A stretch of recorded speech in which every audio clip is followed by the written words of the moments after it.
Greetings. My name is Tina Williams, and I will be sharing with you the Christian Theoretical Foundation for Advanced Practice Nurse Practitioner migrating rural patients to healthier living when there are religious or cultural considerations. Nursing care stems from a Christian worldview as Christian women cared for the ill as a church ministry. Florence Nightingale broadened the nursing scope with layman terms after indoctrinating volunteers during the Crimean War into educated nurses. This start morphed over the years as Florence Nightingale included the person's total environment and social situation when providing care. Virginia Henderson defined nursing to include assisting with physical and mental basic requirements, including breathing, nutrition, elimination, hygiene, posture, safety, rest, meaningful work, ongoing learning, social and spiritual relations. Ernestine Weidenbach brings a healing art to nursing conduct, respect, autonomy, individuality, influencing overall good for patient outcomes. Jean Watson's philosophy and science of caring introduces transpersonal caring, facilitating harmony with mind, body, and soul. Worldviews combines philosophers and anthropologists, where philosophers assume basic systemic thoughts and anthropologists use a broad way of life thinking. Postmodern theories assume the world is made up of non-religious energy. Native American spirituality is an example of a new paradigm of blending natural science approach to nursing. It is presumptuous to view Christian values as superior. If alternative care works, should advanced practice nurse practitioner include the patient's desires in their care plans? The Christian worldview finds communities practicing caring at the deepest levels. The advanced practice nurse practitioner care. In 1910, Rebecca McNeil wrote in the American Journal of Nursing that the ideal nurse must be a Christian, where in 1979, Watson's philosophy guides the advanced practice nurse practitioner to teach self-care, reverence, healing, and caring during an ever-developing and diversifying process. Biblically, Matthew tells us that Jesus said, "Go rather to the lost sheep of Israel. As you go, preach this message. The kingdom of heaven is near. Heal the sick, raise the dead, cleanse those who have leprosy, drive out demons. Freely you have received, freely give." James asks, "Is any among you sick? Let them call the elders of the church to pray over them and anoint them with oil in the name of the Lord. And the prayer offered in faith will make the sick person well, and the Lord will raise them up. If they have sinned, they will be forgiven." Luke tells us about Jesus healing leprosy and the sick, lacerated ear with the healing touch, interrupted his teaching for a paralytic with faith healing, communing with the heavy-hearted tax collector and fellowship counseling. John tells us of Jesus correcting the visual acuity of a man born blind with saliva and dirt paste because the man followed Jesus' treatment plan and went to the pool of Siloam to wash his eyes. In culture, theologian Charles Sherlock suggests that no one culture embodies the Christian faith. Clinicians should use the cross-cultural reflection to put our prejudices in check and maintain open understanding of other faiths, recognizing the effects sin has on all human cultures, including pride, conceitedness, and power struggles. When I think about the political controversial faith healers in Idaho, we need to look at relating the cross-culturality when it becomes relevant. We should avoid ethnocentrism, beware of radical cultural relativism, practice modern cultural relativism, be humble and tolerant of differences, accept people where they are, respect people's freedoms, refrain from non-Christian practices, and pray continually. There are good practices we can learn from other cultures, like having more faith in our Creator's power to heal. When looking at the environment, we must consider the home, the work, school, safety, the atmosphere, water, food, and humbly view of technology, not transferring the trust in God to the trust in technology to extend life and know when to stop. The care of the environment to prevent the spread of disease. Take the rural community of the Shoshone Paiute tribe diabetes health disparity, for example.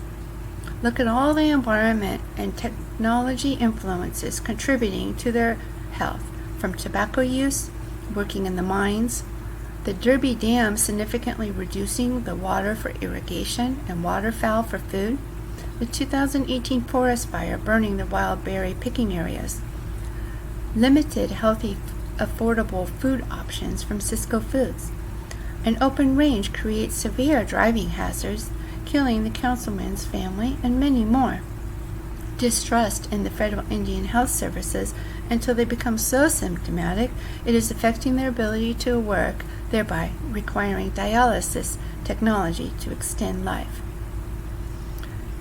Digging deeper in the unseen environment, we relate biblical values with practical wisdom with patients, co-workers, superiors, and subordinates. Remember, we are not fighting healthcare people. The evil with spiritual weapons of truth, righteousness, peace, family, salvation, scripture, and prayer. Ephesians 6:10 through 18. We have good news to bring to our patients and co-workers by giving spiritual care, entering each day knowing God is with us.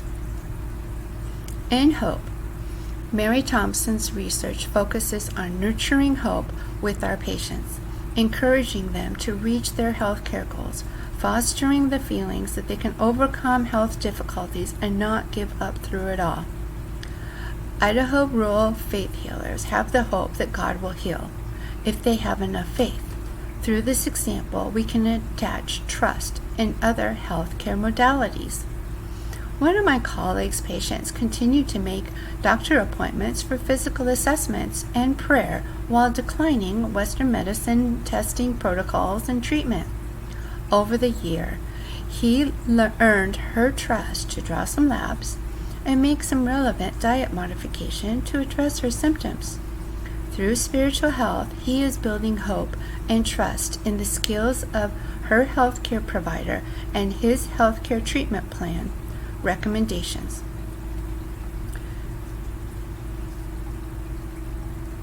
Now, Margaret Newman, expanding consciousness in health.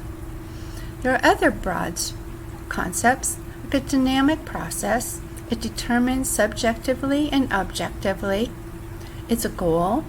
It's being able to provide self-care, optimal functioning in body, mind, and spirit, a sense of wholeness, adaptively coping, growing and developing. The WHO the World Health Organization defined in 1946 a state of complete physical, mental, and social well-being, and not merely the absence of disease or infirmity. Now, Madeline Linginger discusses growing multicultural world, incorporating varying nursing values and beliefs surrounding health, caring, wellness, illness, death, and disabilities. Madeline said, "Health is a state of well-being that is culturally defined, valued, and practiced, reflecting the patient's ability to carry out daily cultural lifestyles. Therefore, the advanced practice nurse practitioner must attach health care plans to the patient's culturally lifestyle in order to facilitate lasting health behavior change." Nicholas Wolderstorff defines shalom as the state of being at peace with all in our patient's relationship with God, themselves, those around them, and with nature, guiding the advanced practice nurse practitioner in how the healthy person functions, involving physical, psychosocial, and spiritual dimensions. It incorporates the God-centered community of peace, prosperity, rest, safety, security, justice, happiness, welfare, and wholeness. When considering the World Shoshone Paiute tribe, their circle of health includes some of these things and encompassing spirituality, caring, traditions, respect, connection, holism, and trust. Within trust includes justice. One can understand how centuries of injustice has affected their ability to trust health agencies. Because of this injustice, their peace, prosperity, safety, security, happiness, and wellness have been diminished to such a degree it affects their health as a whole community. When we care, the advanced practice nurse practitioner can use some common initial care plans including nutrition, rest, and human touch. However, we must be careful with recommendations that are not scientific, even though it may be beneficial. Supplements are a good example, where the patient experiences benefits and health satisfaction, even though standardized scientific studies may not be available. Whereas there are some benefits to the placebo effect, or simply allowing the body to heal without intervention, which is 80% effective, independent of the patient's self-care benefits. When our patients are suffering terminal illness, for example, we are not obligated to seek cures or longevity when our patient wants compassionate presence. Hope in the presence of suffering is a meaningful Christian way. We can find ourselves wanting to do something we're capable of via technology, alternative therapies, or assisting in dying, when we really should pause and examine Christ's faithfulness that all life is a gift from Christ. We must check our own personal beliefs and balance the art of educating options from imposing our own beliefs. If instilling hope is the foundation of Christian nursing, how can clinicians promote endurance through times of suffering? When suffering is a result of sin, it does not discriminate, and our patients are not to blame. As a Christian provider, we can remember God's loving walks with those suffering, Isaiah 43:5. Even when their suffering could be a direct result of their individual choices. Christ tells us in Matthew 25:40, just as we treat the least of all humans, we have directly treated Christ.